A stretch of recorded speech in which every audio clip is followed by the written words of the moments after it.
সাধ্যয় তপত্যাগ যথা ভক্তি মম অর্জিতা। কলিযুগ পাবন অবতার পরম প্রেমময় প্রেম পরতত্ত্ব সীমা রাস বিলাসের চরম পরিণতি প্রেম বিভক্ত বিলাস শ্রীমূর্তি সংকীর্তন পিতা নাম প্রেমদাতা কলিযুগ জীবে একমাত্র আশ্রয়পতি পরম করুণা করুণালয় শ্রী শ্রী শচীনন্দন নদিয়া বিহারী গৌরহরি পরম পাবন পতিত উদ্ধারণ পতিত তারণ দাতা শিরোমণি দয়াল নিতাই চাঁদের মহন গম্পায়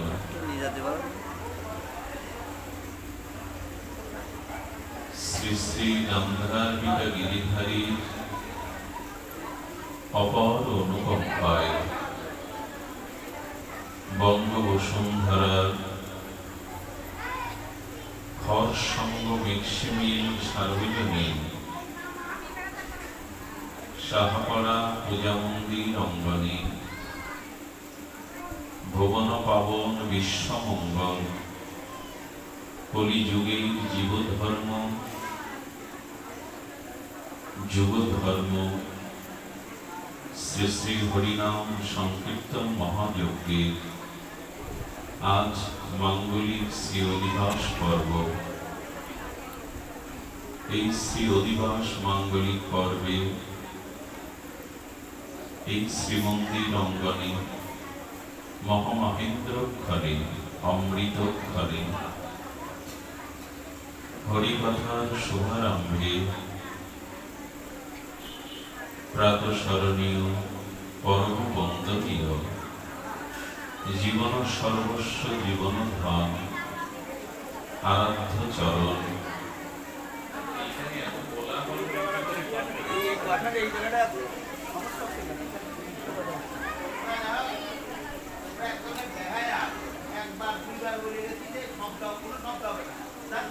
শ্রী শিল গুরু মহারাজের পাবন পদার বিন্দে পরার্ধ কোটি দণ্ডবত প্রণতি। সমাগত গৌর অনুরাগী সুমঙ্গল সাধু সমাজ মহতজন সন্তজন ভক্তজন শ্রদ্ধাশীলা ধর্মশীলা কল্যাণিয়া দেবীমূর্তি মাতৃগণ সমাগত সকল ভক্তচরণে বন্দনাপূর্বক দণ্ডবত প্রণতি। যার কৃপাশিস প্রার্থনা করছি তিনি এই মহানাম যজ্ঞের সেবা আচার্য আমারই অভিন্ন হৃদয়ে সুখ পরম ভাগবত শ্রী সুখদেব দাদাজির চরণে দণ্ডবত প্রণতি জানিয়ে তার একান্ত কৃপা করুণা প্রার্থনা করছি। স্বয়ং ভগবান বিশুদ্ধ শুদ্ধ ভক্তির মহিমা বর্ণন প্রসঙ্গে তার একান্ত অন্তরতম জন ভক্ত শ্রেষ্ঠ বৃহস্পতির শিষ্য অন্যতম শ্রেষ্ঠ জ্ঞানী অনুভবী উদ্ধবকে বলছেন ন সাধায়তি মান যোগ না সংখ্যম ধর্ম উদ্ধব না সাধ্যায় তপত্যাগ যথা ভক্তি মম অর্জিতা। দেখো উদ্ধব,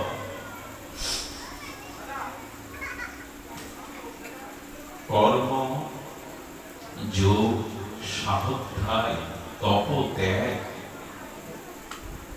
আমার ততটা প্রিয় নয়। আমি এর দ্বারা বশীভূত হই না, ভক্তি যতটা আমার কাছে প্রিয়, ভক্তির দ্বারাই আমি বশীভূত হই। না সাধ্যায় তপ ত্যাগ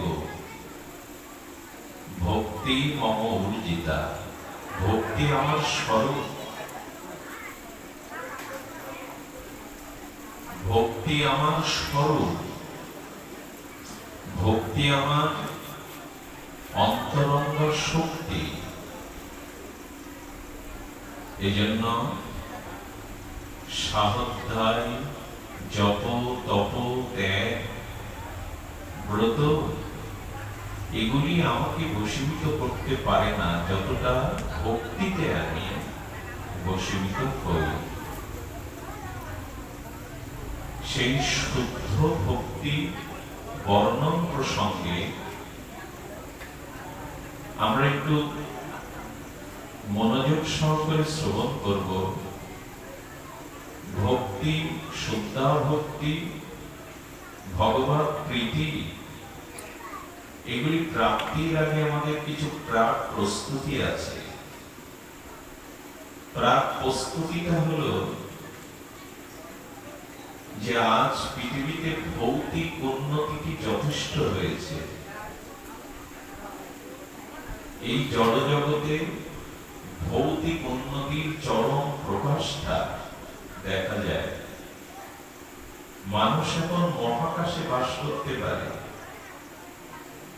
মানুষ তার সামর্থ্য শক্তি দ্বারা চন্দ্রে যেতে পারে, মঙ্গল গ্রহে যেতে পারে।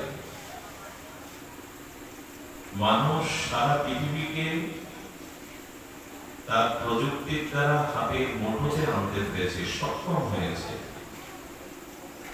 মহাকাশ থেকে পাতাল সকল কিছু মানুষের প্রযুক্তি ভৌতিক উন্নতির চরম উৎকর্ষতা দৃশ্যমান। কিন্তু সেই সাথে পরিতাপের বিষয় হলো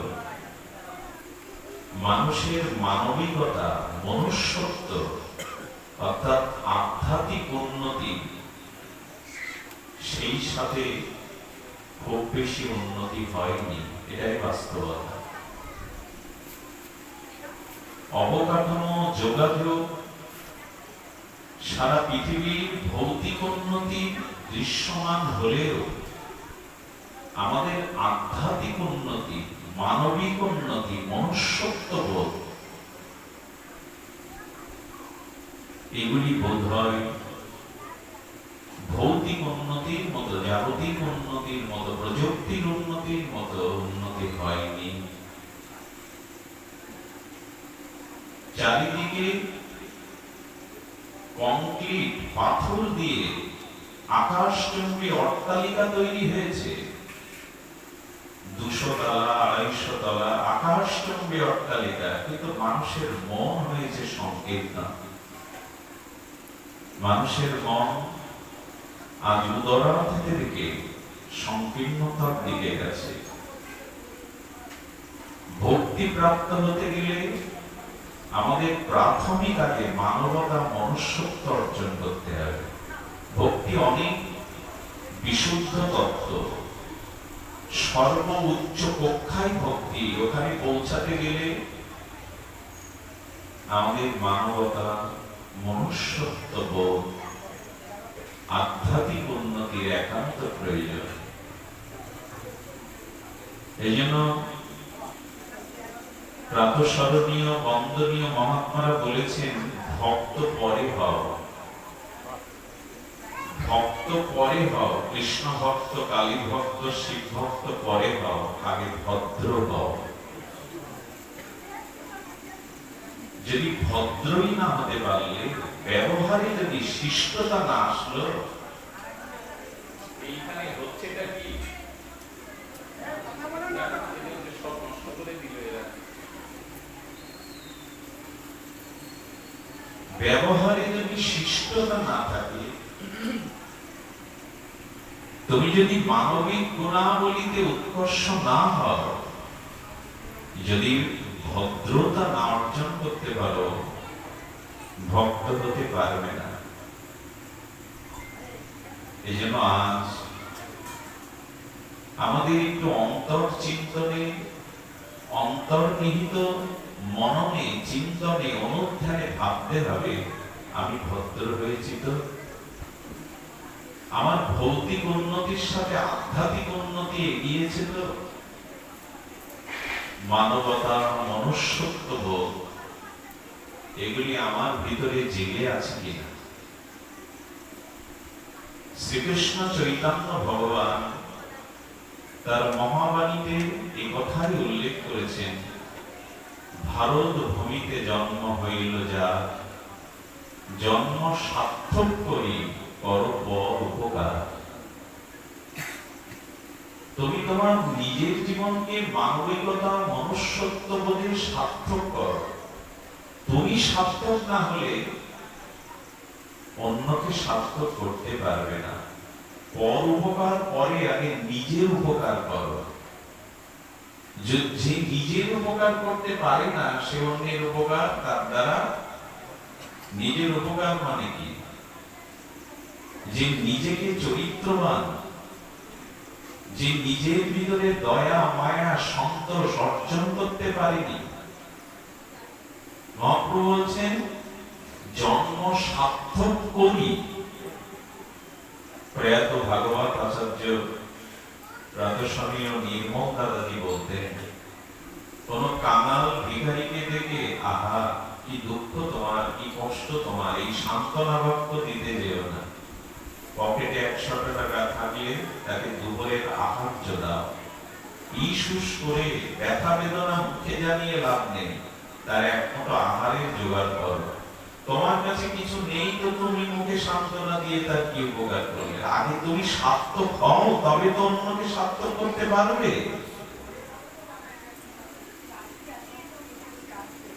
আলো আমার কাছে থাকলেই তো আমি অন্ধকারে কাউকে পথ দেখাতে পারবো। আমি নিজে মনুষ্যত্ব, মানবতায় নিজেকে সুপ্রতিষ্ঠিত করতে পারিনি।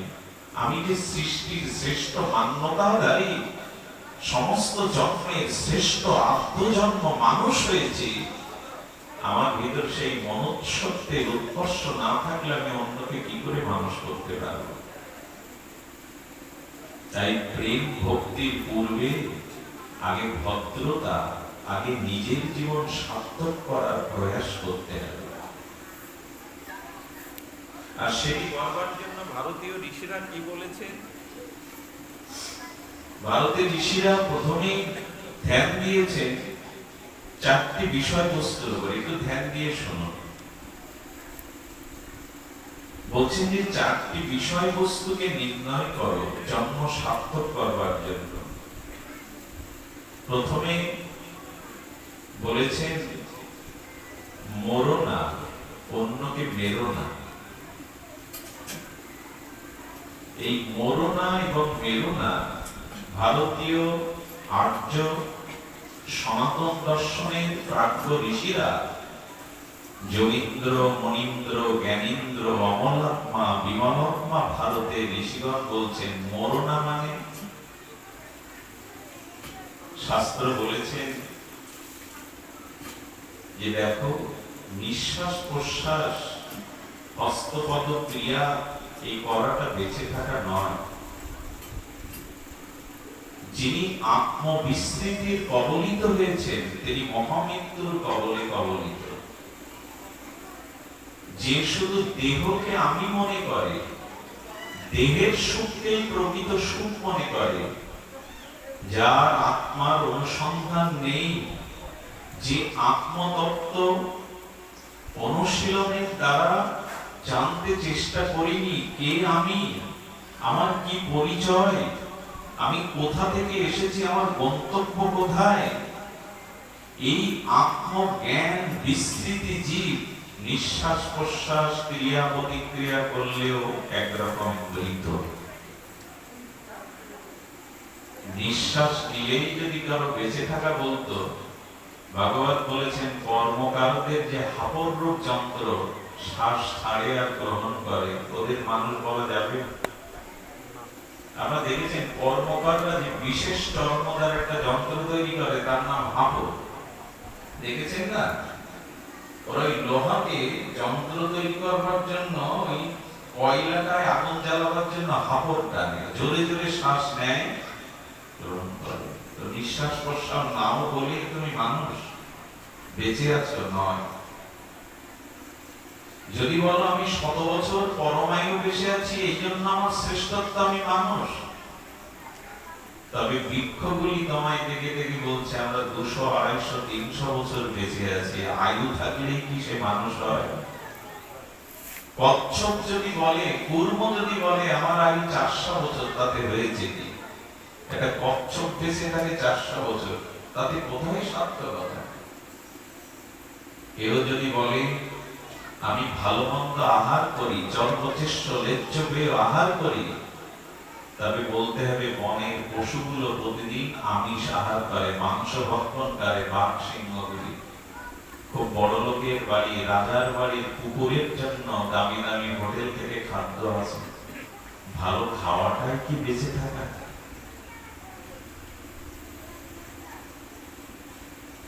যে মানুষের আত্মস্মৃতি নাই, আত্মজ্ঞান নাই, যিনি আত্মবিস্মৃতি জীব, তিনি মরা। এজন্য মরো না, নিজের বিবেক, নিজের বিচার দ্বারা এই দেহত্বকে ত্যাগ করে পরমাত্মা তত্ত্ব, আত্মতত্ত্বের অনুসন্ধান করো। কে আমি, এই প্রশ্নের উত্তর আগে নাও। কে আমি এই স্মরণ যদি তোমার না থাকে, তুমি মৃত, আত্মবিস্মৃতি, মহামৃত্যু। আর এই মহামৃত্যু কেন জানেন? আমাদের এই আসা যাওয়া জন্ম মৃত্যু শেষ হবে না যতদিন আত্মতত্ত্ব উপলব্ধি না হবে। কে আমি, এই স্বরূপ স্মৃতি যতদিন না জানাতে পারবো, ততদিন পুনরপি জননম, পুনরপি মরণম, পুনরপি জননী জঠরে শয়নম। বারবার মরতে হবে। কতবার মরবো, কতবার জন্মাবো, কতবার দুঃখ ব্যাধি, জরা ব্যাধির আবর্তনে ঘূর্ণা পাকে এমনি করে আবর্তনশীল হব, শেষ নাই। তাই নিজে মরো না। ভগবত অনুশীলন, আধ্যাত্মিক চেতনা, আত্মজ্ঞান, এগুলি বেঁচে থাকা। ঋষি বলছেন নিজে মরো না, আর অন্যকেও বেরো না। ভক্তি লাভের প্রথম সিঁড়ি এই স্তর। নিজে যেমন আত্মবিস্মৃত হয়ে মরো না, আর অন্যদেরও বেরো না। নিজে জাগো, অন্যকে জাগাও। এটাই মানবতা, এটাই ভারতীয় বৈদিক দর্শন। আর কি বলেছেন?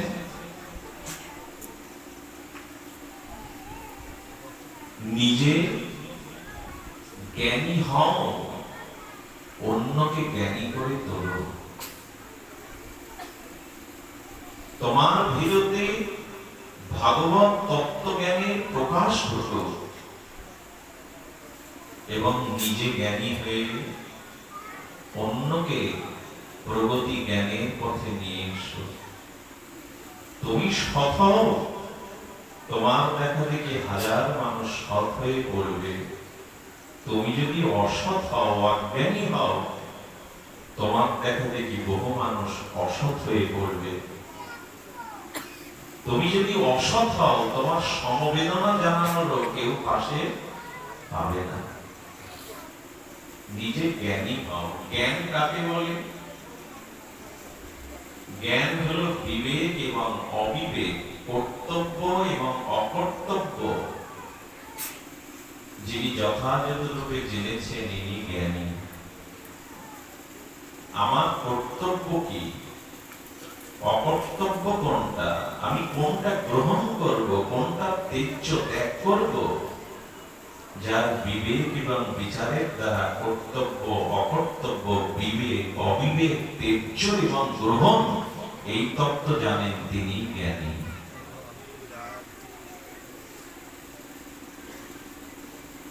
শুধু বাহ্যিক কিছু ডিগ্রি থাকলেই তিনি জ্ঞানী হবেন এমন নয়।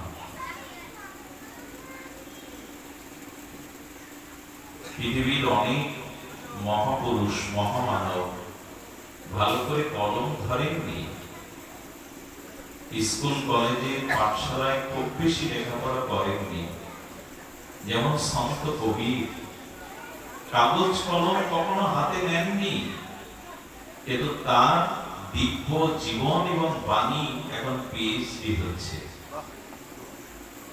পরম পুরুষ রামকৃষ্ণ ব লিখতে ক লিখতে কলম ভাঙতেন। স্বামী বিবেকানন্দের মতো মহান দার্শনিক আচার্য তার চরণে সমর্পিত করে বিশ্ব জয় করেছেন জ্ঞানের দিব্য আলোকে। এই জন্য শুধু জাগতিক জ্ঞান, আক্ষরিক জ্ঞান প্রকৃত জ্ঞান নয়।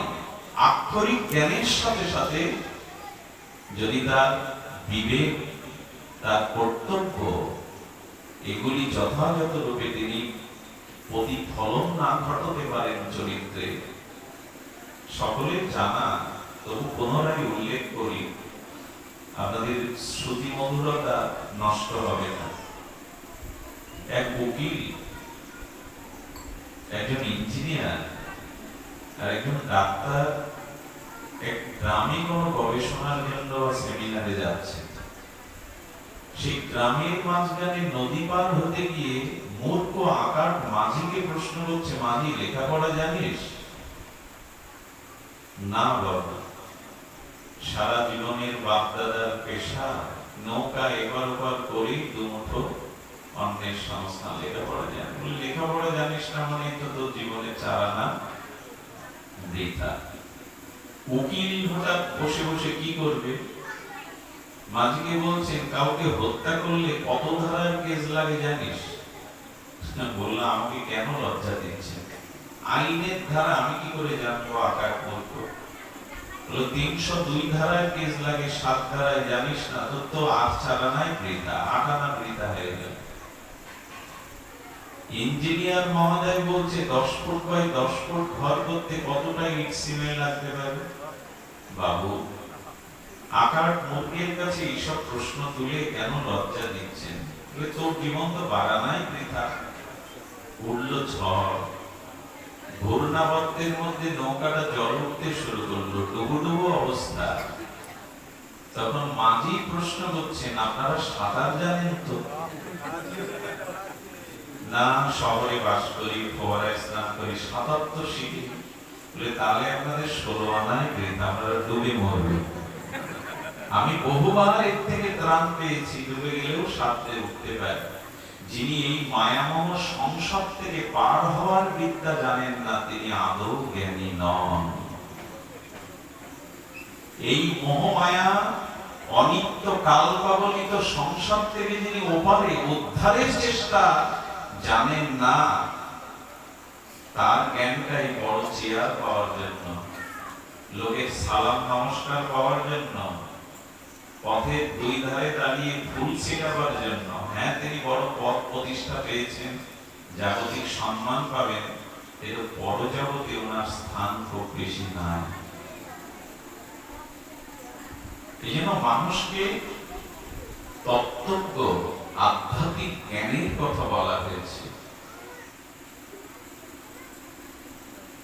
তুমি জ্ঞানী হও, অন্যকে জ্ঞানী করে তোলো। দেখুন, ঈশ্বরচন্দ্র বিদ্যাসাগর মহাশয় ছুটিতে বাড়ি এসেছে। নিজের গর্ভধারিণী মাকে বলছেন, মা, সারা জীবন তুমি কোনো অলংকার করো না, এখন সামর্থ্য দিয়েছে ভগবান, খুব স্বাদ হয় তোমার কানে, তোমার গলা, তোমার হাতে বাধা তৈরি করে দিই। মা, এটা স্বীকার করো, তোমার সাগরের এখন সমর্থ হয়েছে। একগাল হেসে গর্ভধারিণী স্নেহবৎসল মা বলছে, সাগর, নারীর শ্রেষ্ঠ অলংকার কি বলতো? জানি না। বলেন, যে নারী গর্ভে 10-এর 1 একটা সুসন্তান জন্মায়, ওটাই নারীর শ্রেষ্ঠ অলংকার। হাতের কানের নারীর শ্রেষ্ঠ অলঙ্কার নয়। তোর মতো সন্তানকে আমি গর্বে ধরেছি, এটাই তো আমার শ্রেষ্ঠ অলঙ্কার।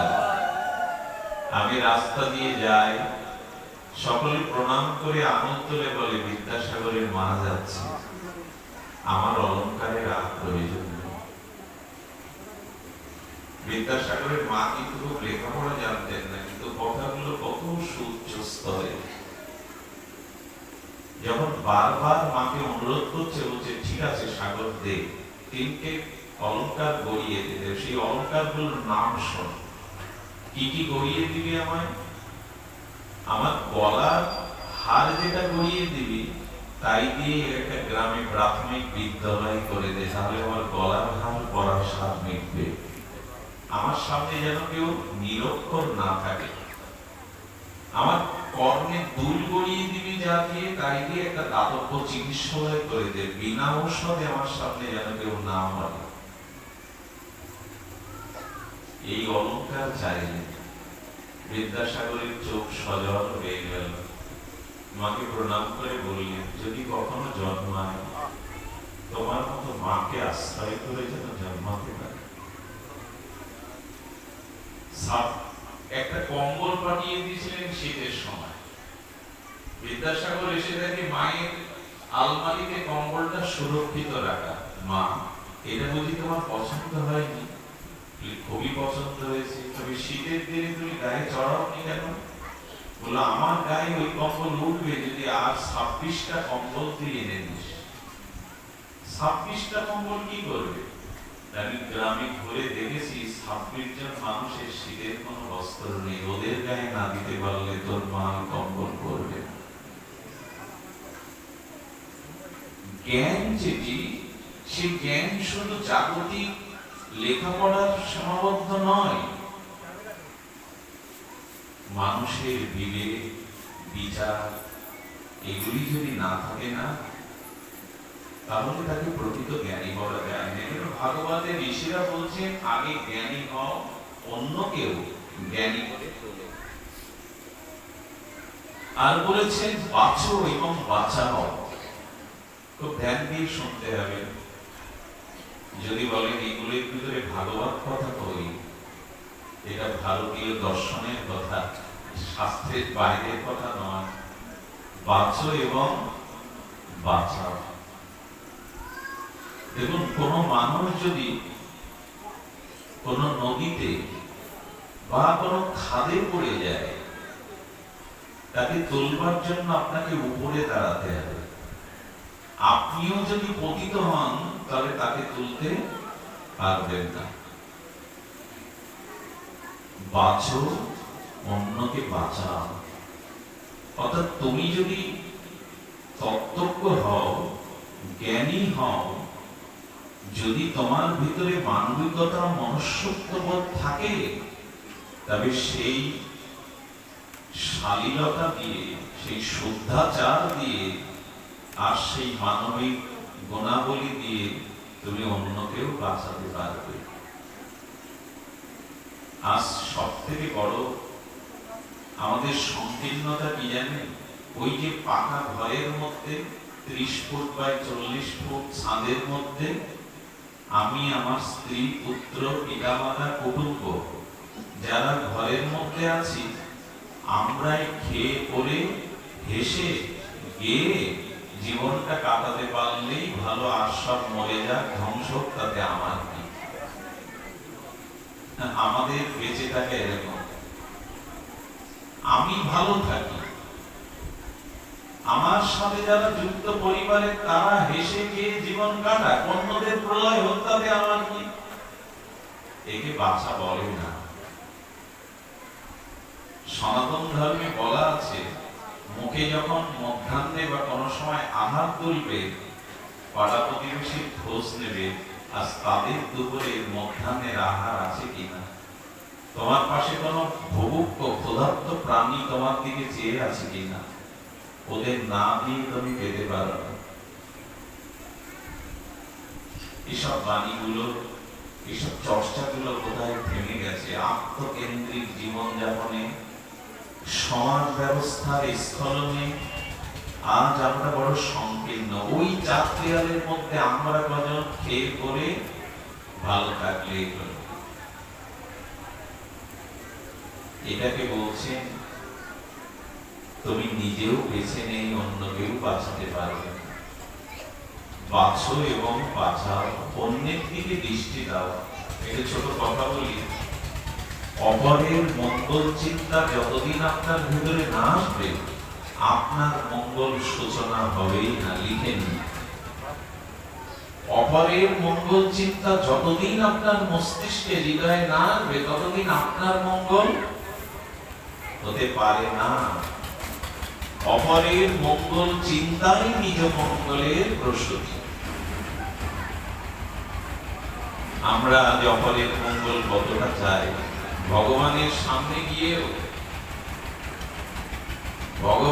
সামনে গিয়েও অনেকেই প্রার্থনা করতে দেখেছি, শুনেছি। কি বলে জানেন? প্রভু, ওর দিকে কেন তোমার এত করুণা, ওর দিকে কেন এত চাইছো, ওর কেন সম্মান অর্থ বাড়বে, আমার দিকে কেন তুমি দৃষ্টি দাও? তাই রে, ভগবানের সামনে গিয়েও অন্যের কল্যাণ হচ্ছে, তাতে তার কষ্ট হচ্ছে। আমার মনে হয় মানুষ এখন যতগুলো দুঃখ পায়, তার মধ্যে অন্যতম দুঃখ পাওয়ার কারণ হলো অন্যের সুখ দেখে। বোঝা যায় না? মানুষ এখন যত প্রকার দুঃখ পায়, সব থেকে বেশি দুঃখ পায় প্রতিবেশী বা অন্যের উন্নতি দেখে। এখন অন্যের কল্যাণ আপনার দ্বারা যদি না হয়, আপনার কল্যাণ সাধিত হতে পারে না। এটা ভারতীয় দর্শনের ঋষিদেরই সিদ্ধান্ত। এজন্য অপরের কল্যাণ যত চাইবেন, আপনার কল্যাণ ততই ত্বরান্বিত হবে। এই সিদ্ধান্তগুলো যদি আত্মকেন্দ্রিক হয়ে ভুলে যায়, নিজের কল্যাণ কোনোদিন হবে না। মনে পড়ে সেই ঘটনা, একজন বহুদিন দেবতার তপস্যা করেছে, দেবতা সন্তুষ্ট হয়েছে। সেই স্বার্থ নিয়ে যিনি সাধনা করেছেন, নিজের স্বার্থ, নিজের কামনা পরিপূরণের জন্য দেবতা তাকে বর দিতে এসে বলছে, বর চাও। বলেন, আমি যেখানে দাঁড়িয়ে যে পরিস্থিতিতে যা প্রার্থনা করব,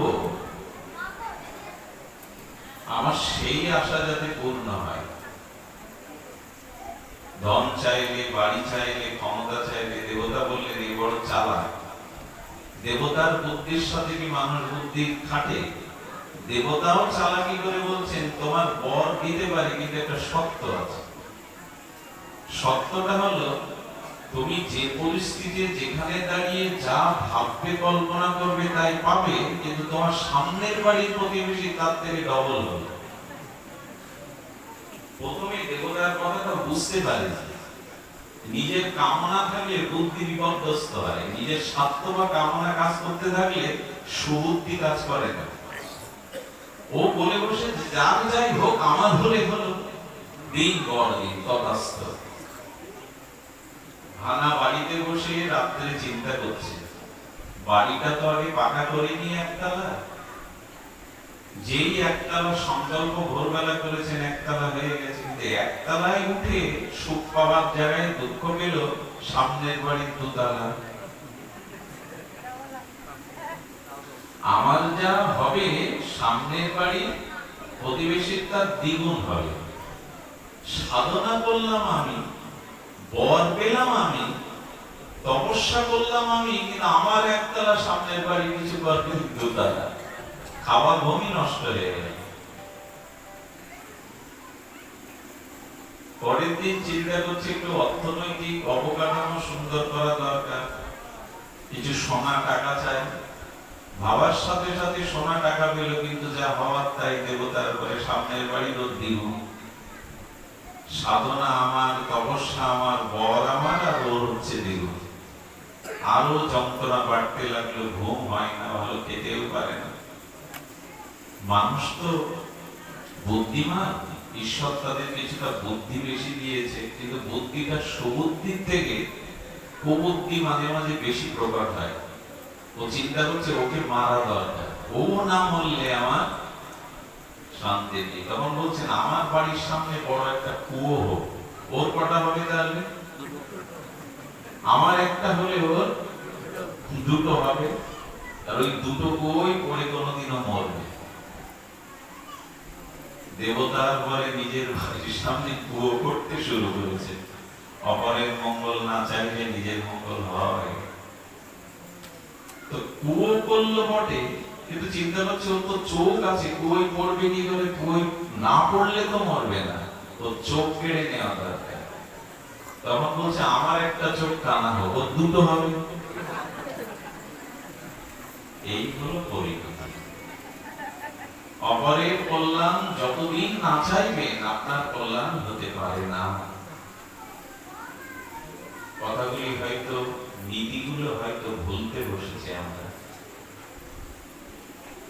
অন্যের কল্যাণের চিন্তা কে করে গো? অদ্বৈত প্রভু,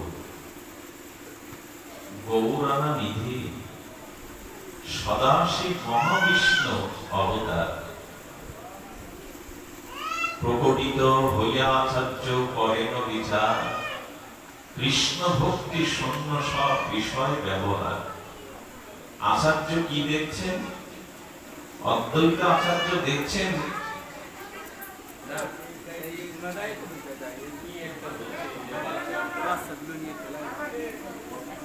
বাচ্চাগুলোকে সরিয়ে দিন, ওদের একটু শান্তি দিন, পাশে সরিয়ে দিন। কি হচ্ছে জানি না, কৃপা করুন।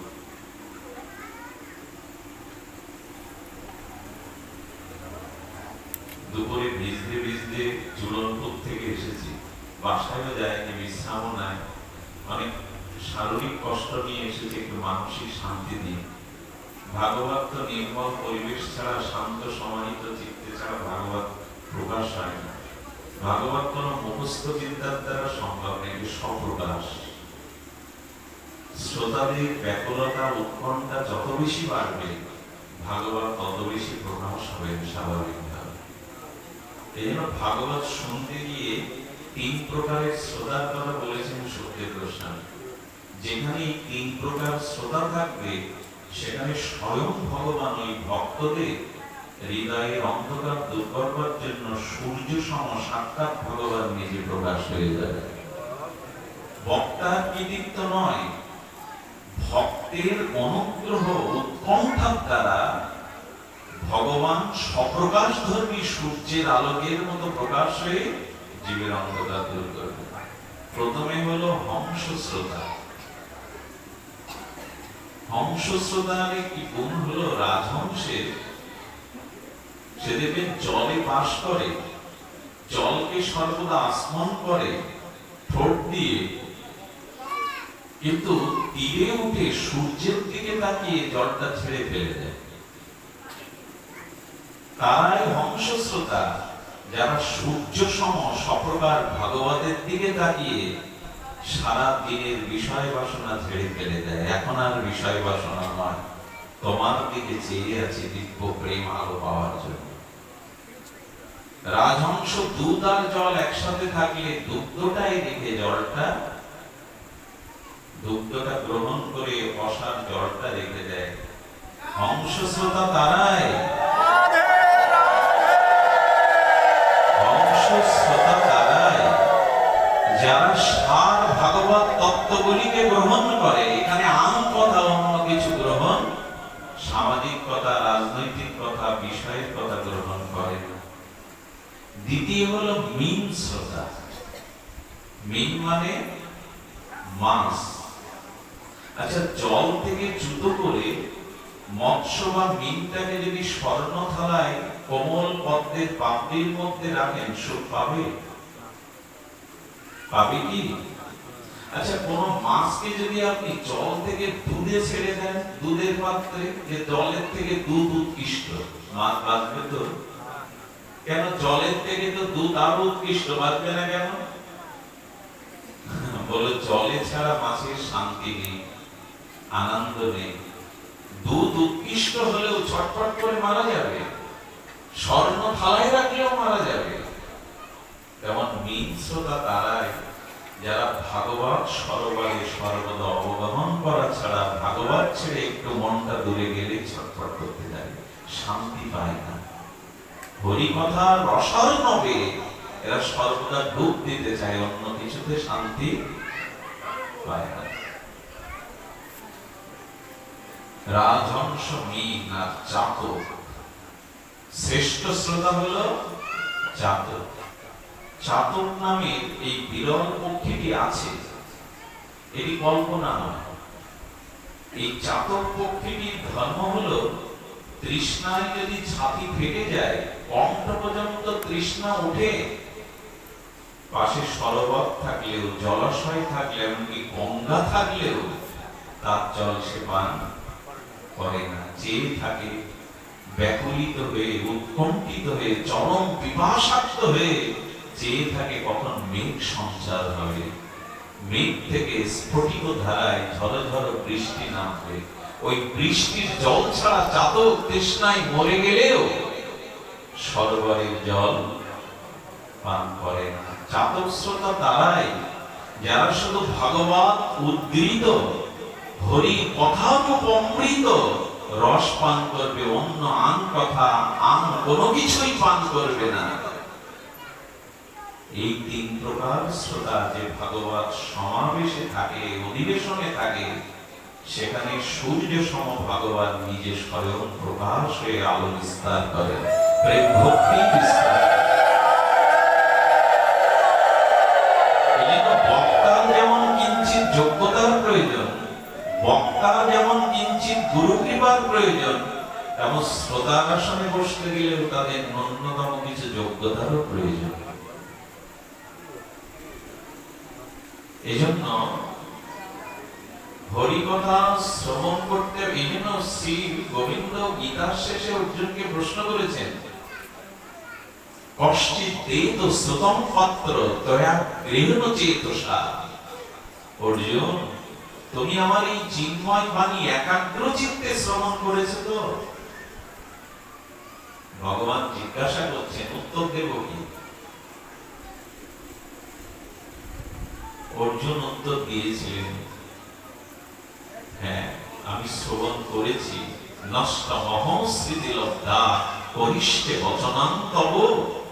হে জনার্দন, হে পুরুষোত্তম, আমি আপনার দিব্য চিন্ময় বাণী একাগ্র চিত্তে শ্রবণ করেছি, তাই আমার মোহ নষ্ট হয়ে গেছে। এখন আমি আপনার বাক্য পালনের জন্য সর্বদা প্রস্তুত। ওই আমাদের মোহ নষ্ট হয় না তো হরি কথা শুনে? ভাগবত শ্রবণ করে তো আমাদের মোহ নাশ হয় না, হয় না। একাগ্র চিত্তে শুনি না। শ্রবণটা যেন শুধু কর্ণে না হয়, শ্রবণটা যেন কর্ণ দিয়ে হৃদয়ে প্রবেশ করে। শ্রবণটা যেন শুধু বাইরের শ্রবণের বিষয় না হয়, ভেতরে যেন মননের বিষয় হয়। এই শ্রবণ করে যেন আমি মন্থন করতে পারি। শ্রবণ কখন সার্থক হয় জানেন? শ্রবণের সাথে মনন করলে। দৃষ্টান্ত দেই, গামিমা সারাদিন ধরে তৃণ, খড়, লতা পাতা এগুলো গলৎকরণ করে, গলার ভিতরে গলৎকরণ করে। খাই কখন জানেন? যখন বৃক্ষের ছায়ায় দাঁড়িয়ে থাকে, গোয়ালে এসে আর নিশ্চিন্তে শরীরটাকে ভূমিতে এলিয়ে দেয়, তখন ওই গলৎকৃত খড়, কুটো, ঘাস, লতাগুলো পুনরায় তিনি জাগর কাটেন, চর্বিত চর্বণ করেন। তখন দেখবেন ওর গালশিতে রস ফলিত হয়, দুগ্ধ ফেনবিব গেজা চলে আসে, অর্থাৎ খাদ্যটা তখনও প্রকৃত আস্বাদন করে। ভাগবত শ্রবণ করে গিয়ে যারা বাড়ি গিয়ে মনন করে, বাড়ি গিয়ে যারা এটা মনন করে, তাদেরই ভাগবত প্রিয়। বারবার হরিধ্বনি দেওয়ার প্রয়োজন নেই, মাঝে মাঝে দেওয়ার একটা কল্যাণ হলো, মানুষের নিদ্রা এলে কেটে যায়। হরিধ্বনি দিলে এটা নিদ্রা অলসতা বারবার দেওয়ার প্রয়োজন নাই, দিলে ভালো, কিন্তু বারবার দেওয়ার প্রয়োজন নাই। তো তখনও চর্বণ করে। আচ্ছা, কেউ অম্লযোগে দুধটা দই করেছে, ওর থেকে মাখন পেতে গেলে এমনি এমনি হবে মন্থন ছাড়া? কথা বলুন, মন্থন ছাড়া কি মাখন উঠবে? আপনি হরি কথা শুনলে মন্থন না করলে কি করে তার থেকে প্রজ্ঞা উঠবে, ভক্তি উঠবে? যারা মনন করে না, দেখবেন কাল সকালে যদি প্রশ্ন করায় কি শুনে এলে, সে বলতে পারবে। অথচ 5 বছর আগে কে কাকে অপমানের কথা বলেছিল একটা কথা, সেটা তার মনে আছে, ওটা মনন করেছে, এটা মনন করে। 5 বছর আগে কে কাকে অপমান সূচক কথা বলেছে, ওটা মনে আছে, অথচ ভাগবত কাল সকালে মনে নেই। একজন আচার্যের কাছে গিয়ে বলেন, আমি 3 বেলা না হলেও 2 বেলা না হলে 1 বেলা প্রতিদিন 10 বছর গঙ্গা স্নান করছি, আমার তো মন শুদ্ধ হয় না।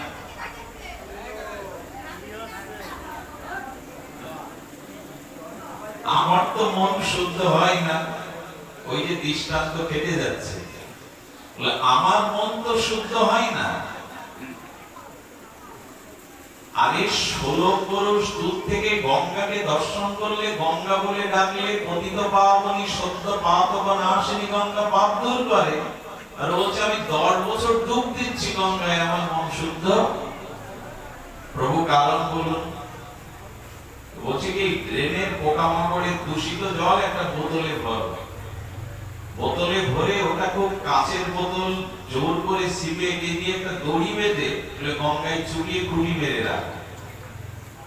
1 বছর পর ওই ঘাটে গিয়ে বলছে বোতলটা তুলো। বোতল তোলার পরে বলছে ওই জলে একটু আসমান করে না। প্রভু কি বলছে, ওর মধ্যে তো পোকামাকড়ের সেই জল, ওদিকে আর আসমান করা যায়? 1 বছর যে জল গঙ্গার মধ্যে চুবিয়ে থাকলো, ডুবিয়ে থাকলো, তা শুদ্ধ হয়নি? 1 বছর গঙ্গাতে যা ওর ভিতরেই রাখা হলো, তা শুদ্ধ হয়নি, ওটা আসমান করা যাবে না? প্রভু যেত, কিন্তু যে সিপে রাখা, ওর ভিতরে তো গঙ্গা জল প্রবেশ করেনি। ড্রেনের দূষিত জল যদি পতিত পাবনী গঙ্গায় পড়ে, সে আর ড্রেনের জল থাকে না, শুদ্ধ গঙ্গা জল হয়। কিন্তু সিপে দিয়ে 1 বছর কেন 10 বছর রেখে দিলেও যার মধ্যে গঙ্গার বাড়ি প্রবেশ করবে না, তা তো দূষিত থাকবে। হরিকথা শুনছো, হরিনাম শুনছো, অথচ ভেতরে নেবে না, বাইরে বাইরে উৎসব আমোদ করলে, হরি হুল্লোড় করলে, এতে আর যাই হোক ভক্তি হবে না, ভেতরে না। আমাদের এখন অভাব হলো, অনুষ্ঠান আছে, যাগযজ্ঞ আছে, ভেতরে নিতে পারছি না, মনন করতে পারছি না। শুনলে অনেক, করলে না, ঠকলে কত, বুঝলে না। অনেক শুনলে, অনেক বললে। আমাদের এক গুরু মহারাজ বলতেন, এখন বকা বলারও অভাব নেই, শোনা বলারও অভাব নেই, করি মোল্লার অভাব। বোঝা যায়? আমার মধ্যে এরকম বক্তা আনাচে কানাচে এখন অনেক পাবে। আর একটা অনুষ্ঠান করলে এখন শ্রোতারও অভাব খুব বেশি হবে না, কিন্তু করি মোল্লা কই, পড়ার লোক কই? বক্তা অনেক আছে, শ্রোতা অনেক আছে, পড়ার অভাব। সোনা মোল্লা, বকা মোল্লা অনেক পাওয়া যায়, করি মোল্লা কম পাওয়া যায়। এই জন্য সুখ চাও তুমি, ভোগ চাও তুমি, সুষ্ঠু কিছু করবে না। ও চাওয়া তো বাতুল চাওয়া, দুর্ভোগ ছাড়া জুটবে না। যদি সুখ চাও, শান্তি চাও, নিজে কিছু করো। সেই করাটা কি বললাম?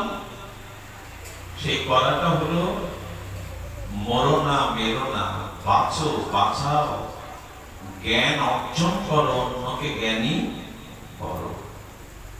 বলতে বলতে রেখে এসেছিলাম, অন্যের কল্যাণ না চাইলে আমাদের কল্যাণ।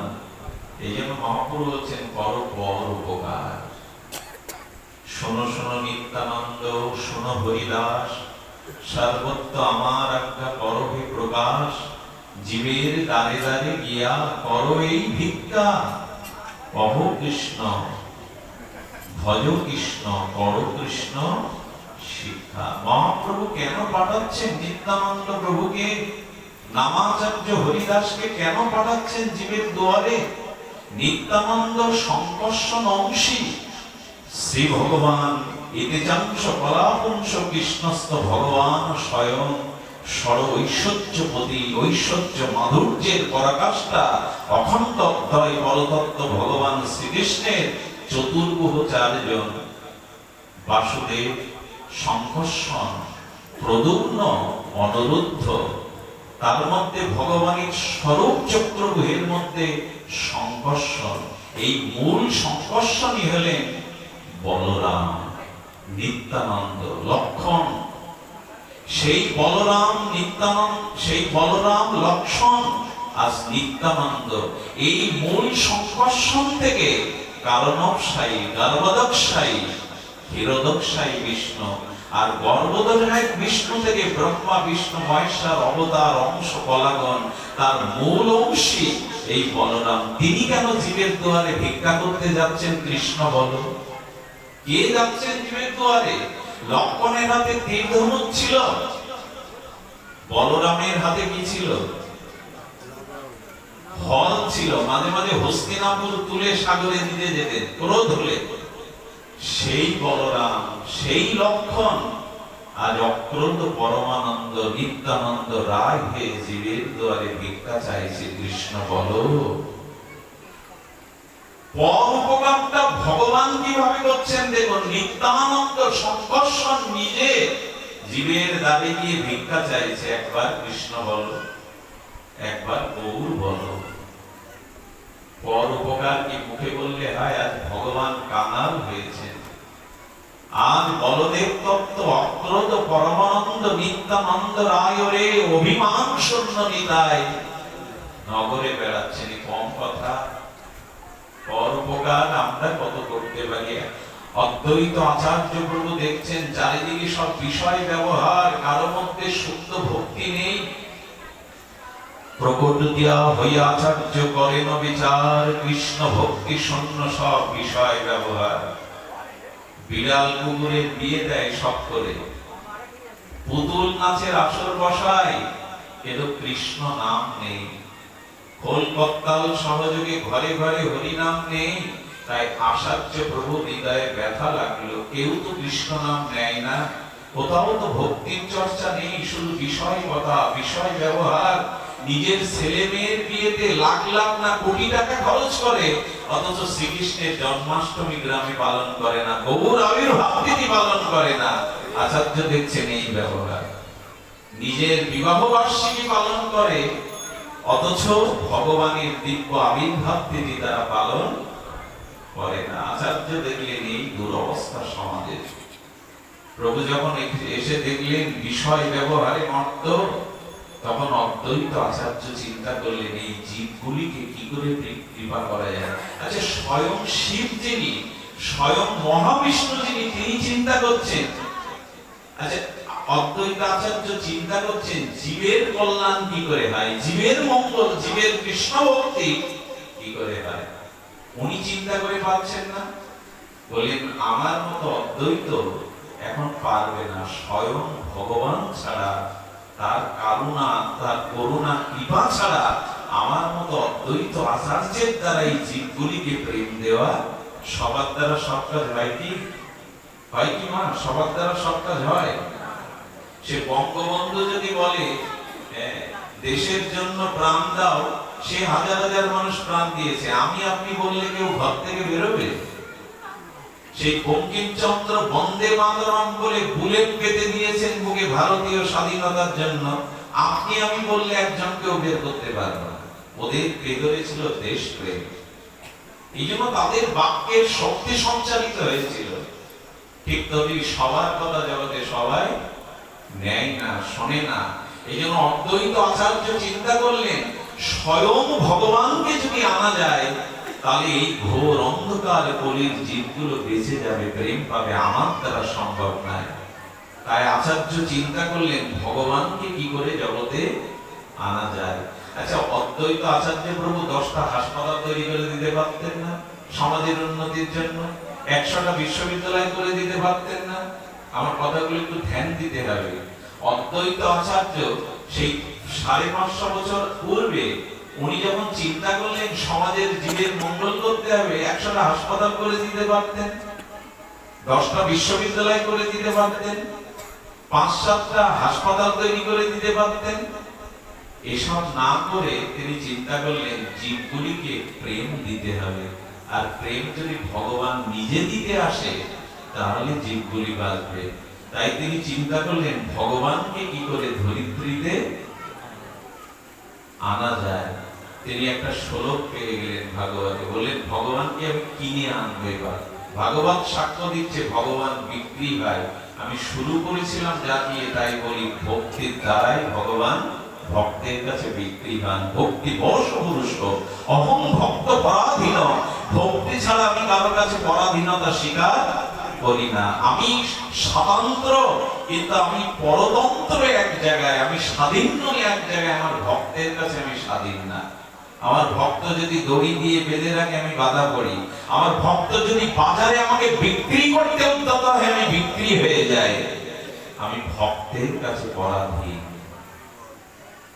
অদ্বৈত চিন্তা করলেন ভক্তির দ্বারাই ভগবানকে আনানো যায়। কি বললেন?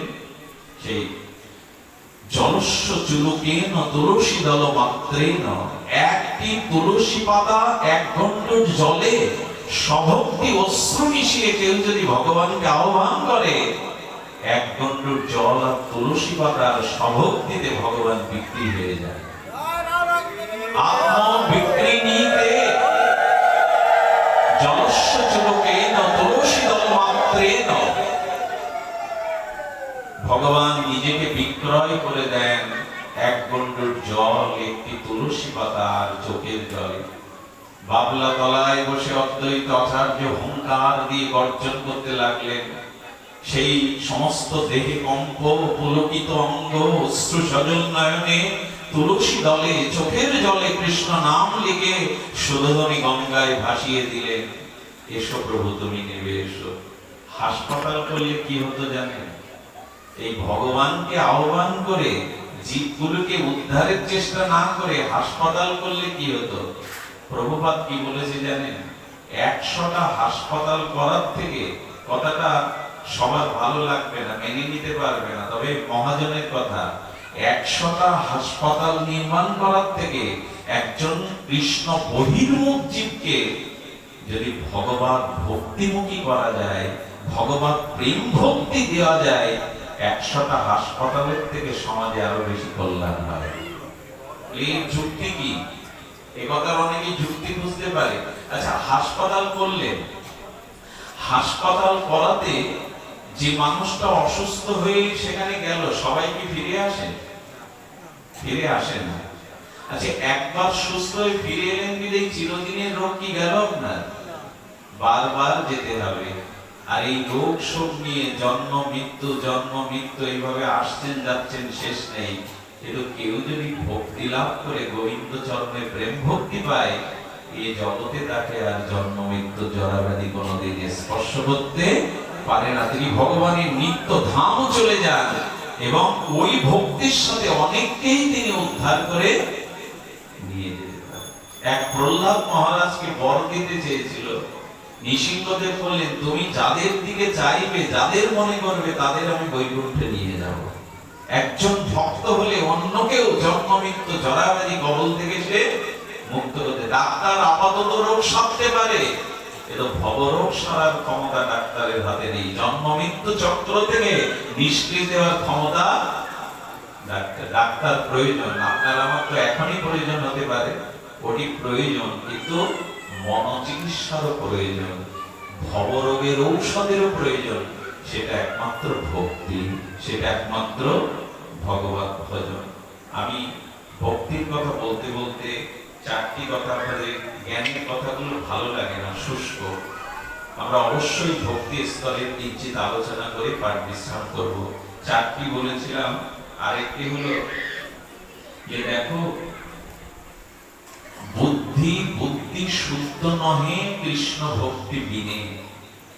বুদ্ধি কখনো শুদ্ধ হতে পারে না যদি ভক্তি না থাকে। সেই বুদ্ধি অনেকের সমাজের অকল্যাণের কারণ হয়ে যাবে যদি বুদ্ধি কৃষ্ণ ভক্তিতে শুদ্ধ না করো। শুধু ভক্তগণ, একটু ভক্তির স্বরূপ কথাটা বর্ণনা করেই পাঠ বিশ্রাম করব। ধ্যান দিতে হবে। শুরু করেছিলাম মানবতা, মনুষ্যত্ববোধ।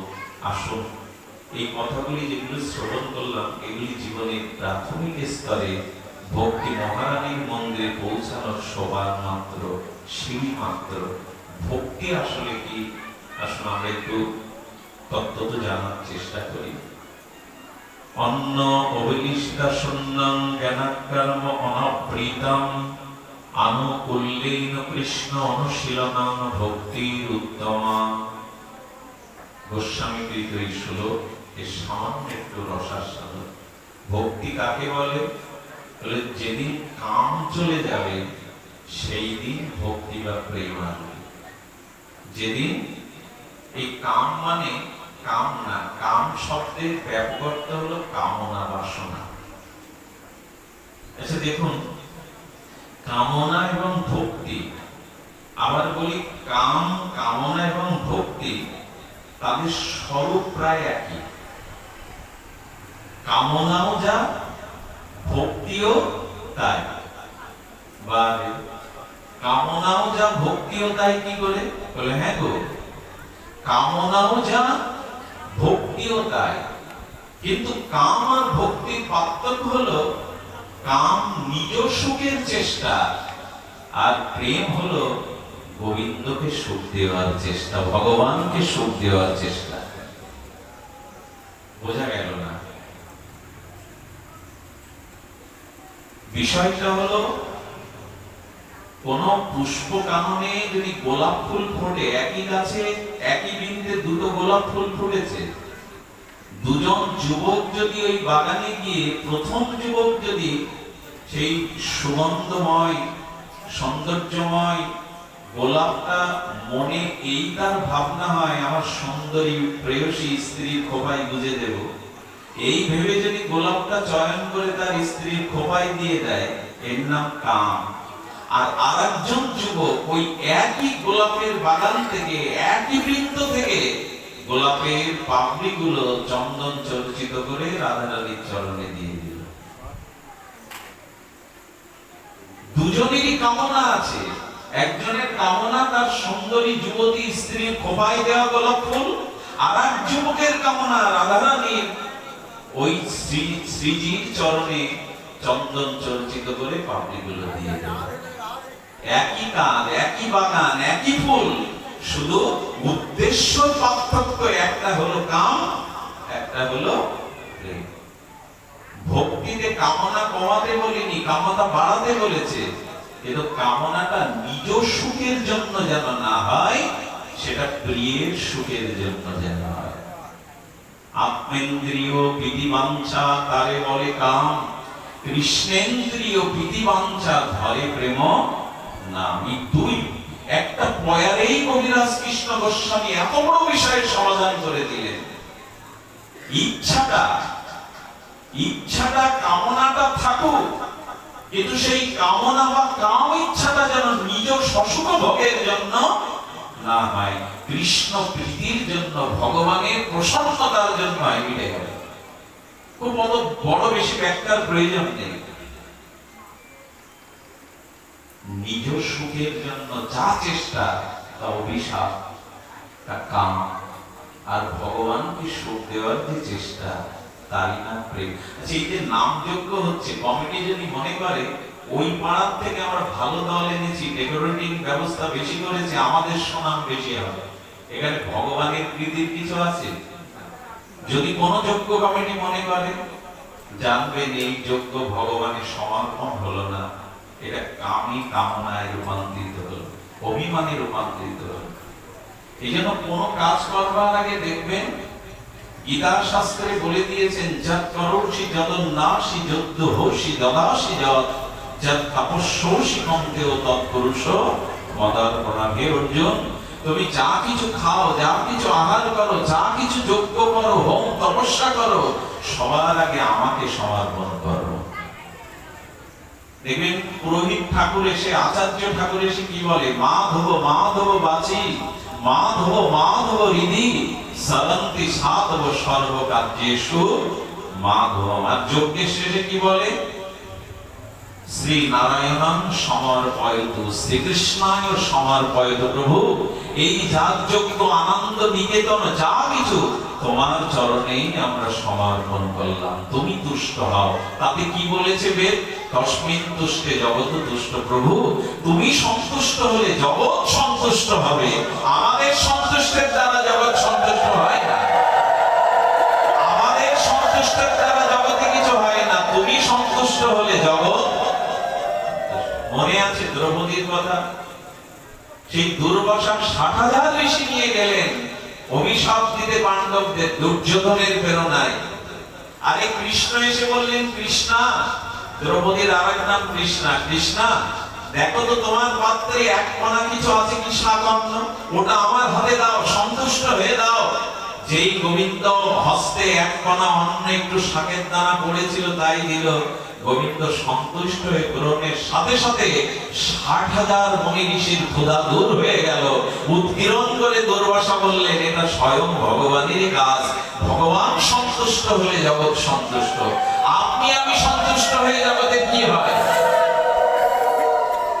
কোন কাজ ভগবানের সন্তুষ্টির উদ্দেশ্যে না করে নিজেদের জেদ মান সম্মান নিজের প্রচারের উদ্দেশ্য হলে আর যাই হোক সেটা ভগবত কর্ম হয় না। আজকে এত যজ্ঞ, এত ভাগবত অনুষ্ঠান, কল্যাণ হয় না কেন জানেন?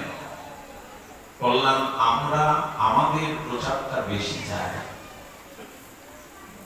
আমাদের খ্যাতি, আমাদের যশ। কবিগুরু রবীন্দ্রনাথ বলেছিলেন, নিজেরে যেন না করি প্রচার, নিজেরও আপন কাজে তোমার ইচ্ছা পূর্ণ করবে আমারও জীবন মাঝে। নিজেরে করিতে গৌরব দান, নিজেকে কেবলই করি অপমান, সমস্ত প্রশংসা তোমার। শুধু ভক্তগণ, এই জন্য ছোটখাটো যে কাজই করবেন সেই কাজটা যদি ভগবানের সুখের জন্য হয়, তাকে আনন্দ দেওয়ার উদ্দেশ্য হয়, তবে সেটাই যোগ্য, সেটাই ভক্তি। কিন্তু আমরা আমাদের সুখের জায়গায় 1 ইঞ্চিও ছাড়তে, আমার মান, আমার সম্মান, আমার মর্যাদা আমি 1 ইঞ্চিও ছাড়তে রাজি নই। এই জন্য বলবো, ভক্তি না হলে কোনো উপায় নেই। ভক্তি হলো অমৃত। অমৃত পান করলে যেমন অমরত্ব পায়, মানুষ যেমন আস্বাদিত হয়, তার ক্ষুধা তৃষ্ণা দূর হয়, ভাগবত হলো অমৃত।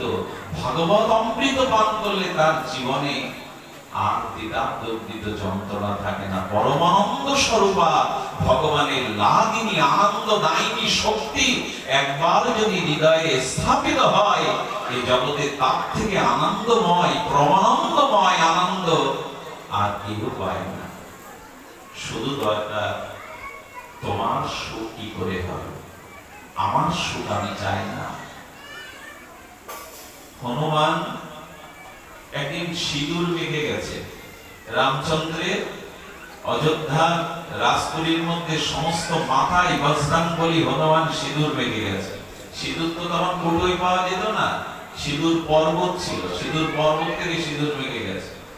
এখন হনুমান যদি সিঁদুর মেখে রাস সবার মধ্যে দাঁড়ায়, মন্ত্রীরা উঠে দাঁড়িয়ে হাততালি দিচ্ছে আর হাসছে, বেটা বানর জাতি।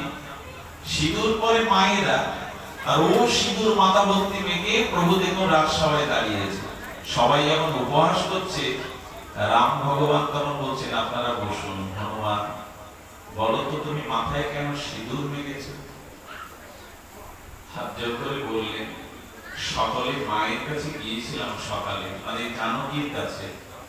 মা সীতা দেখলাম চিনতে পরিমাণ সিঁদুর সিঁড়িতে অঙ্কিত করছেন। বললাম, মা আমারও ক্ষুধা পেয়েছেন, ক্ষুধা সহ্য করতে পারি না।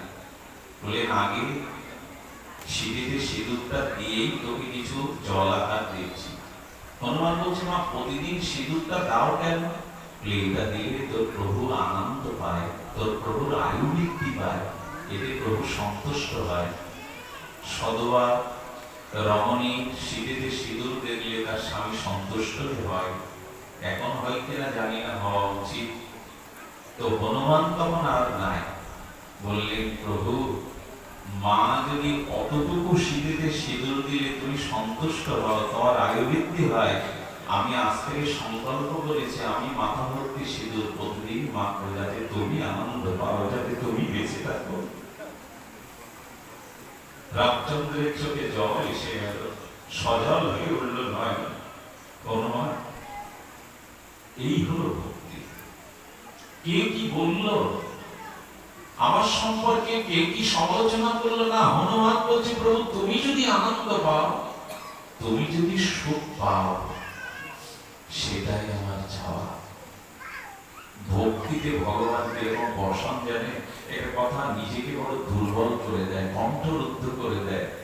একদিন সীতামা লক্ষ্য করছেন প্রভু রঘুপতি রাঘবেন্দ্র মর্যাদা পুরুষোত্তম রাম হনুমানের দিকে বারবার তাকাতে গিয়ে তাকাতে পারছে না। যেমন খুব বহুবিধ সূর্যের উজ্জ্বল জ্যোতি প্রকাশ হলে সূর্যের দিকে, মধ্য গগনে সূর্যের দিকে, তেজরশ্মির দিকে তাকানো যায় না। রামচন্দ্র বারবার হনুমানের মুখের দিকে তাকাতে গিয়ে মুখ ফিরিয়ে সীতার দিকে তাকাচ্ছে। আচ্ছা, সীতামা বিভ্রত বোধ করছেন, হনুমানের দিকে তাকাতে গিয়ে প্রভু একবারও দৃষ্টি না দিয়ে বারবার আমার দিকে তাকাচ্ছেন। রাতে যখন প্রভু কনক ভবনে শয্যায় যায়, তখন পরিপাটি করে সেবা দিয়ে সীতামা জিজ্ঞাসা করছে, প্রভু হনুমান আপনার কি হয়? রামচন্দ্র ভগবান বললেন, সীতা হনুমান আমার লক্ষণের থেকেও প্রিয়, হনুমান আমার পুত্র। বললেন তাহলে প্রভু প্রিয়র দিকে, পুত্রর দিকে পিতা তাকায় না? বললেন পুত্রের মুখপানে চেয়েই তো পিতার আনন্দ। তো হনুমান যদি আপনার পুত্র হয়, আপনি তার দিকে বারবার না তাকিয়ে কেন আমার দিকে তাকাচ্ছিলেন, ওই দিকে কেন দৃষ্টিটা দিতে পারছিলেন না? রামচন্দ্র মৃদু হাসলেন, এসে বললেন, জানো সীতে, বিভীষণের সাথে পরিচয় হনুমানই করিয়ে দেয় আমার। সেই বিভীষণ লঙ্কার রাজা হল। যে সুগ্রীবকে আমি চিনতাম না, হনুমানই সুগ্রীবের সাথে আমার বন্ধুত্ব করে দিল। সেই সুগ্রীব এখন কিষ্কিন্ধার রাজা, আর আমি যে রাজসিংহাসনে বসেছি সীতা, এটাও হনুমানের উদ্ধার। হনুমান না হলে তুমি উদ্ধার হতে না, আজ এটাও হনুমানের দান। বলো প্রভু তাহলে তো হনুমানের দিকে আরো তাকানো দরকার। কেন তাকাতে পারি না জানো? সারাটা জীবন আমার সেবা করে গেছে, নিজের সুখের জন্য ঘরও বাঁধেনি, নিজে কোনদিন মন্ত্রী রাজমন্ত্রী হতে চাইনি, কোন পদই চাইনি হনুমান। শুধু চেয়েছে আমার চরণে বসে আমার চরণ সেবা করতে। আজ হনুমান আমার চরণে বসে থাকে। বলি প্রভু তাহলে তো আরোই তার থেকে কৃপা দৃষ্টি দিবেন আপনি? বলেন না, শোনো তাহলে, যে ভক্ত প্রাণ ঢালা সেবা করে আমায়, বিনিময় নিজের কোন শশুক বাসনা চাই না, শোনো সেই ভক্তের কাছে আমি ঋণী হয়ে যাই। আচ্ছা সীতা বলতে পারো, কোন ঋণগ্রস্ত ব্যক্তি যার কাছ থেকে ঋণ নাই, সেই মহাজনের চোখে চোখ দিয়ে কথা বলতে পারে? যে ঋণগ্রস্ত ব্যক্তি সে মহাজনের দিকে তাকিয়ে কথা বলতে পারে না, মাথা নিচু করে কথা বলে। আমি হনুমানের কাছে ঋণী, কারণ হনুমান সমস্ত জীবন দিয়ে আমাকে সেবা করেছে, বিনিময়ে সে নিজের সুখের কিছু চায়নি। তাই হনুমানের কাছে ঋণী আমি। ঋণগ্রস্ত ব্যক্তি মহাজনের দিকে চাইতে পারে না, তাই আমি তাকাতে পারি না। ভক্তির কাছে ভগবান কতটা বিবশ। উদ্ধবকে বলেছিলেন, উদ্ধব আচ্ছা আমি ভক্তের আগে আগে চলি না, পিছু পিছু চলি কেন? উদ্ধব বললেন, প্রভু ভক্ত শ্রেষ্ঠ, তুমি ভক্তকে শ্রেষ্ঠ করেছো, মান্যতা দিয়েছো, তাই শ্রেষ্ঠের আগে চলতে নেই, পিছনে চলতে হয়। বললেন এটা ঠিক, তবে যথার্থ নয়। বললো আমি আমার ভক্তের পিছু পিছু চলি জানো। আহা, স্বয়ং গোবিন্দ বলছেন প্রিয় উদ্ধবকে, চলি কেন জানো? আমার ভক্ত সর্বস্ব অর্পণ করে আমার ভজন করে। শাস্তি, সারূপ্য, সারক্য, সামীপ্য, এই চতুর্বিধা পঞ্চম মুক্তি ভক্ত চাই না। আমি তাকে বৈকুণ্ঠ দিতে চাইলেও চাই না, মুক্তি দিতে চাইলেও চাই না, আমি তাকে ঐশ্বর্য দিতে চাইলে চাই না। ভক্ত কি বলে জানেন? দিয় মানান্না বিনন্তি বিনা মত সেবনম বিনা। হে প্রভু, আমি বৈকুণ্ঠ চাই না, স্বর্গের অধিরাজ চাই না, ব্রহ্মার পদ চাই না, ইন্দ্রপদ চাই না, আমি জন্ম জন্মান্তরে তরু তোমার চরণ সেবা যেন করতে পারি। আমি তোমার সেবা ছাড়া কিছুই চাই না।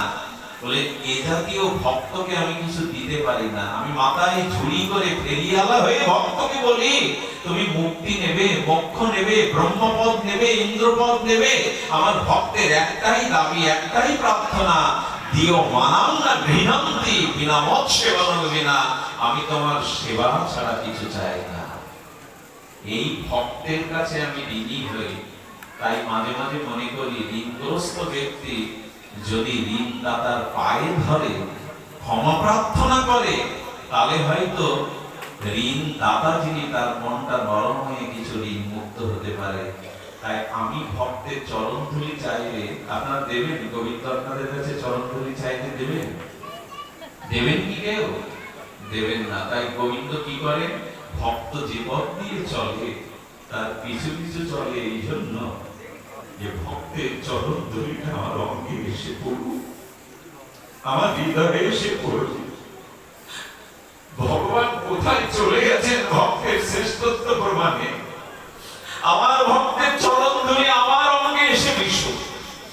এই জন্য আমি আগে চলি না, পিছু পিছু চলি। এ কোনো মন গড়া আবেগের কথা নয়, স্বয়ং উদ্ধবকে গোবিন্দ বলেছে। যেদিন সুদামা গেল দ্বারকায়, যেদিন সুদামা দ্বারকায় গেল, সেদিন সুদামার পায়ে কোনো পাদুকা ছিল না। দ্বারকার ধুলিতে, তপ্ত ধুলিতে সুদামার পা যেন তাপময় হয়ে ফোস্কা উঠছিল। সুদামা বিশ্রাম নিয়ে গোবিন্দের সুখ সান্নিধ্যে গোবিন্দ নিজেই চরণ জল করলেন। আচ্ছা, সুদামা তো বাল্য বন্ধু, কৃষ্ণ কেন চরণ জল করবে সুদামা? ভক্তের চরণ জলে যে আমার অনেক লোভ। গোবিন্দ ওই চরণ জল নিজে পান করলেন, নিজে মাথায় ধারণ করলেন, রক্তিনী সত্যভামাকে দিলেন। আর কি বললেন জানেন? সত্যভামাকে বাতাস করছেন, সেবা করছেন। যেদিন সত্যভামা দেবী, রুক্মিণী দেবী সহ সকলের সেবা করছে সুদামা, সুদামা যেদিন দ্বারকা ছেড়ে বিদায় নেবে, সেদিন দেখছে সুদামা আবার খালি পায়ে যাচ্ছে। উদ্ধব তখন বলছেন, কথাটি মন দিন, উদ্ধব তখন বলছেন, বাসুদেব কৃষ্ণ, বাসুদেব ভগবান, সুদামারা তোমার প্রাণের বন্ধু, তুমি একজোড়া পাদুকা দিতে পারলে না? এই উনি ওনার নগ্ন পায়ে এই বালুর উপর দিয়ে হেঁটে যাচ্ছে, ওনার পায়ে ফসকা পড়বে। আর কেমন বন্ধু গো তুমি, কেমন সদা তুমি, তোমার অনেকগুলো রথ, একটা রথ দিয়ে সারথি দিয়ে তাকে পৌঁছে দিতে পারলে না? উদ্ধব জ্ঞানী শ্রেষ্ঠ, বৃহস্পতির শিষ্য, অনুভবী। উদ্ধবের কথা শুনে কৃষ্ণ একটু হাসলো, এসে বলছে, উদ্ধব, দোকানে হাত জড়িয়ে ধরে বলছে, উদ্ধব, আমি সারা রাত ধরে তোমার এই কথা দুটো ভেবেছিলাম। আমি সুদামাকে একজোড়া পাদুকা পরাবো, আর আমি সারথি হয়ে সুদামাকে পৌঁছে দেব। কিন্তু আমি জেনে শুনে এটা করিনি। কেন? কেন বাসুদেব ভগবান এটা করনি?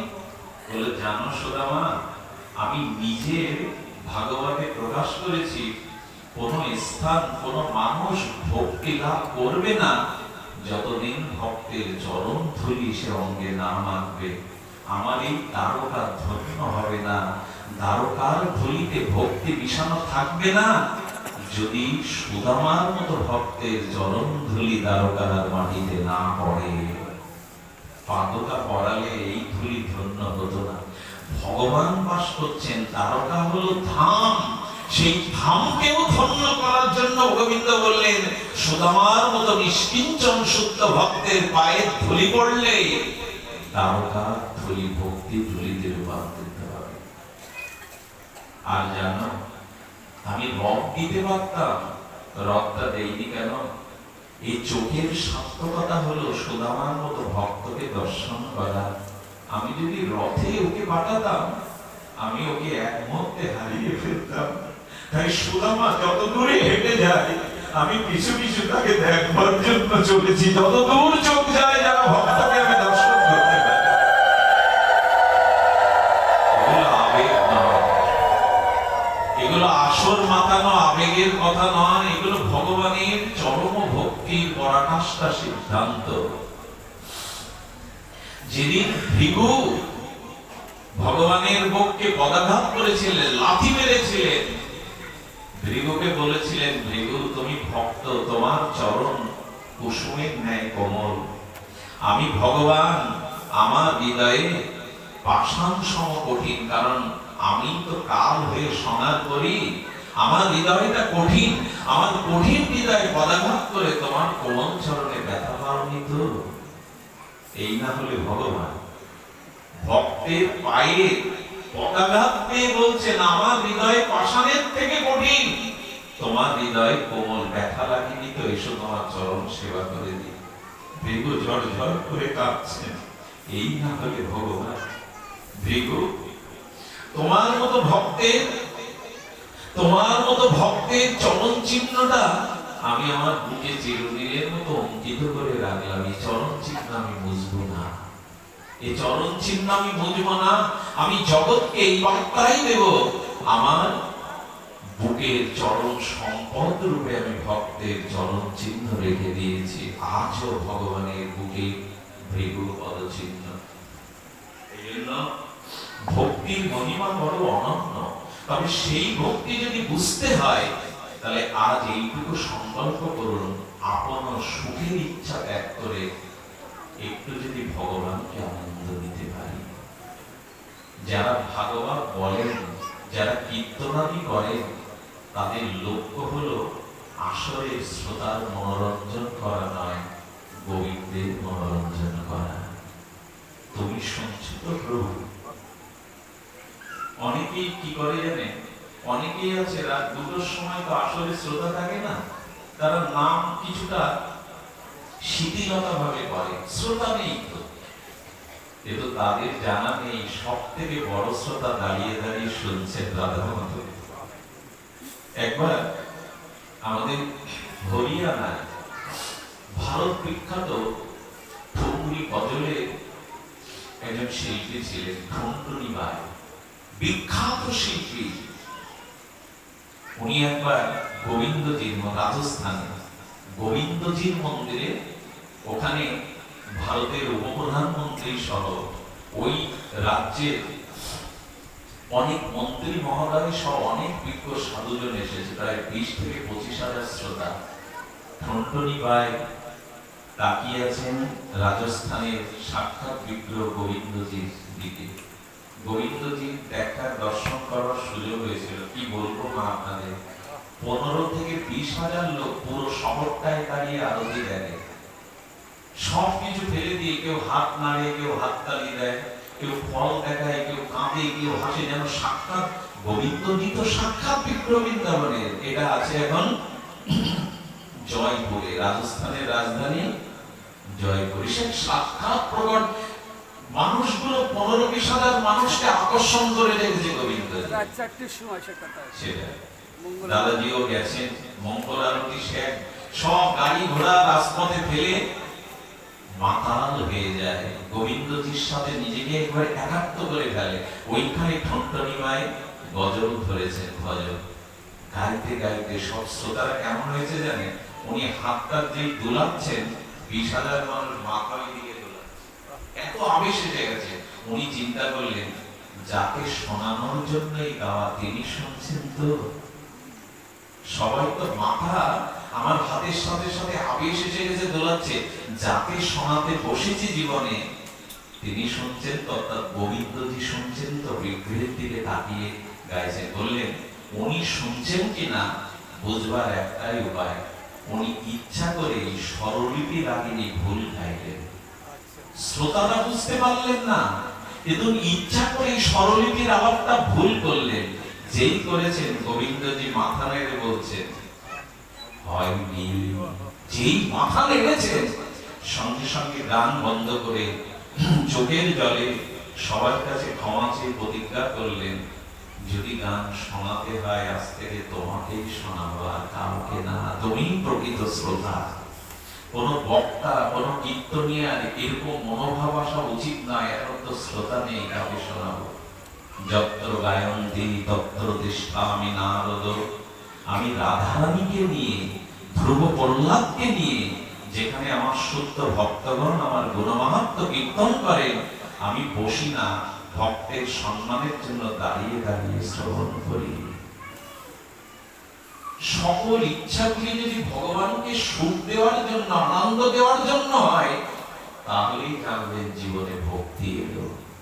আর সব চেষ্টা যদি নিজের সুখের জন্য হয়, জানবেন ওটা অভিশাপ এলো। কাম হলো পুতিময় দুর্গন্ধময় নর্দমা, আর প্রেম হলো পারিজাত স্বর্গের পুষ্পের সুগন্ধ। কাম হলো জরাজীর্ণ লোহা, আর প্রেম হলো সুবর্ণ হেম সোনা। কাম অন্ধকার, প্রেম হলো সূর্য ভাস্কর। অন্ধকারে ঢেকে দেয়, অমানিসার অন্ধকারে নিজের হাত দেখা যায় না, কিন্তু সপ্রকাশ সূর্যের আলোতে পৃথিবীর সবকিছু দৃশ্যমান হয়। কাম চলে গেলে, কাম অন্ধকার, ভগবানকে দেখতে দেয় না, পর্দা দিয়ে দেয়। আর প্রেম হলো ভাস্কর, সূর্যের প্রেমালো, ওতে ভগবানকে দেখা যায়, পরমাত্মাকে দেখা যায়। তাই প্রেম বা ভক্তি জীবনের একমাত্র প্রয়োজন। আর সেই প্রেম, সেই ভক্তি শুধু এইটুকুই, তোমার সুখে আমি সুখ। গোপীগণ তো তাই করে গেল। গোপীগণের সুখ নিজেদের সুখ নয়। দেহ ধর্ম, কুল ধর্ম, বেদ ধর্ম সর্বস্ব ত্যাগ করেছে গোবিন্দের জন্য। আত্মসুখ দেব গোপীর নাহিত বিচার, কৃষ্ণ সুখে তো চেষ্টা মনোব্যবহার। অনন্য মমতা, বিষ্ণু মমতা, প্রেম সঙ্গতা, ভক্তি নীতি উচ্চতে বিশ্ব উদ্ধব নারদা। ভক্তি কাকে বলে, প্রেম কাকে বলে? ভগবানের প্রতি অনন্য মমতা, ভগবানের প্রতি দৃঢ় সংকল্পবদ্ধ মমতা, ভালোবাসা। এটি যতদিন না আসবে ততদিন অভিশাপ ভুলবে না। তাই আপনাদের কাছে একান্ত অনুরোধ, নিবেদন, আসুন। জীবনে নিজের সুখের চেষ্টা সারা জীবন করেছি, এখনো পর্যন্ত করছি, একটু সংকল্প নেই যাতে তাকে সুখ দেওয়া যায়। তিনি কি করে সুখ পান? রাধারানী উদ্ধবের বিদায় বেলা বলেছিল, উদ্ধব তুমি তোমার প্রাণনাথকে বলো, আমাদের প্রাণারামকে বলো, বৃন্দাবনে আসতে যদি কৃষ্ণের কষ্ট হয়, তার কোনো অসুবিধা হয়, সে যেন কোনোদিন না আসে। তার সুখটাই তো আমাদের সুখ। এ কথা বলা যায়? উদ্ধব তাকে বলো, যদি ব্রজে আসলে তার কোনো কষ্ট হয়, কোনো প্রতিকূলতার মধ্যে পড়তে হয়, সে যেন ব্রজে না আসে। আর আমাদের কথা বলবে, আমরা সুখে আছি। 12 মাস তাদের চোখে জল ধরে, তাদের ভেজা কাপড় কোনোদিন শোকায় না। গোপীগণ কখনো বৃন্দাবনের বন অরণ্য থেকে গৃহে ফিরে যায়নি। পাগলিনী কাঙালিনী হয়ে মাথুর বিরহে তারা কেঁদেছে। কিন্তু বলছেন, কৃষ্ণকে বলো আমরা সুখে আছি, ভালো আছি, আমাদের চোখের জলের কথা তাকে বলো না, তাহলে সে কষ্ট পাবে। এই হলো ভক্তি। আমি দুঃখে থাকি, তুমি সুখে থাকো। এই তো যেমন গর্ভধারিণী মাকে যখন ডাক্তার ওটিতে নিয়ে যায়, ডাক্তার যদি বলে, মা তোমাকে বাঁচাতে গেলে তোমার সন্তান মেরে ফেলতে হবে, আর সন্তানকে বাঁচাতে গেলে তোমায় মরতে হবে, গর্ভধারিণী মা কি বলে জানেন? ওই অবস্থায় ওটিতে হাত জোড় করে, ডাক্তার বাবু আমি মরি ক্ষতি নেই, আমার সন্তানকে জগতে দেখা। একেই বলে প্রেম। তবে এই প্রেম নিলোকে হয় না। এই যে প্রেম, এই জগতে বড় বিরল। নিজের আত্মসুখ বাসনা সহজে কেউ ত্যাগ করতে পারে না। মান সম্মান, যশ খ্যাতি প্রতিষ্ঠা, নিজের নাম প্রচার বিজ্ঞাপন